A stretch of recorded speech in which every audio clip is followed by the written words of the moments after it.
everyone, Suzanne Shelton here. I want to tell you about our latest report called Good Company, and I'm just going to whet your appetite with a few of the key kind of overarching insights and also let you behind the curtain on why we decided to do this report, all in the hopes that you will run, not walk, to download the report at the link you see on the screen. There's a lot of good stuff in here, so I hope you'll dig in, avail yourself of all the insights, and then talk with me about what you're seeing and what you learned. So the impetus behind the study is this idea that we've all heard about a lot, which is that once upon a time, a company's value was really driven by the things it owned, its tangible property. And today it's really driven by intangibles, such as brand value, perceptions around customer service, and I guess importantly, perceptions of just how do people feel about your company or brand.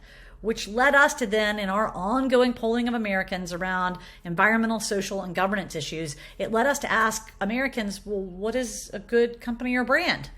And we posed it to them just like that. We didn't give them a predetermined answer set of companies to choose from or oh, here are some definitions of good for you to work from. No, we just said, name 3 companies or brands you consider to be good, and it's up to you to decide what good is. And I'm only showing you brands that got 5 or more mentions. So maybe not surprisingly, Amazon is at the top of the list, followed by Walmart, followed by Apple. Target and Nike did pretty well as well. What's more interesting is the why. So why did you list those companies? Again, open-ended answers that we categorized. Not surprising if you're a brand marketer that they make a great product and they have great customer service are the 2 answers at the top of the list for what is a good company or brand.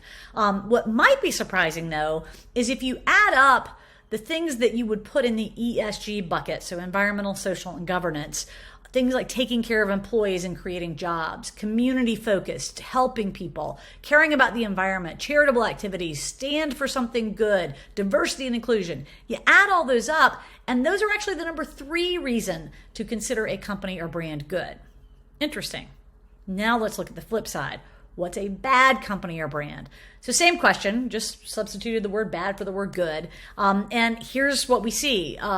Facebook at the top of the list, maybe not surprising given the political cycle that we had just come out of when we asked these questions back in January, followed by Walmart and Wells Fargo. Now, Walmart, if you'll remember, was also number 2 on the good list. So one takeaway here is that if you're a major, well-known brand, you're going to make both lists. There are going to be people who love you and people who don't love you. You're going to be on the good list and on the bad list.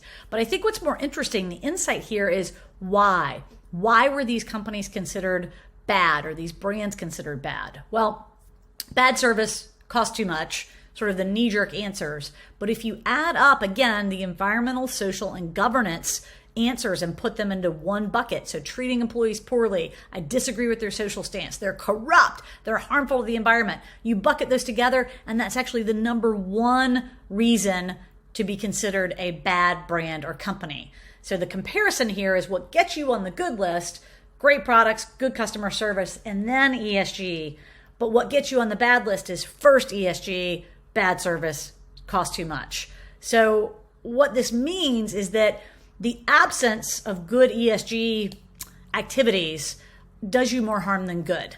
So you want to have your ESG house in order because that gets you on the good list and it keeps you off the bad list. And as you'll see by reading the report, once you get on the bad list, it's really hard to get off.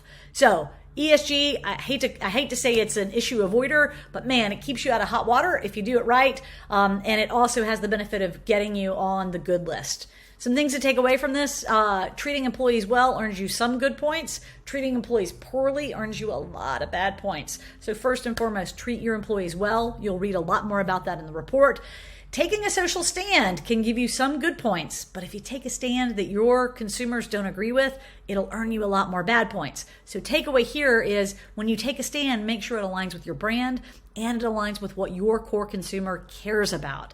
Lastly, if you give to communities and charities, it earns you a whole lot of good points. Not giving doesn't really earn you a lot of bad points. Now, you could look at that and go, woohoo, we don't have to give. I look at it and go, no, this is a really great reason to give because it gets you on the good list and it's a much easy button than some of the other things that you could choose to do. Want to learn more? All right, well, go to our website, download the full report, share it with your friends and family, and let me know what you think.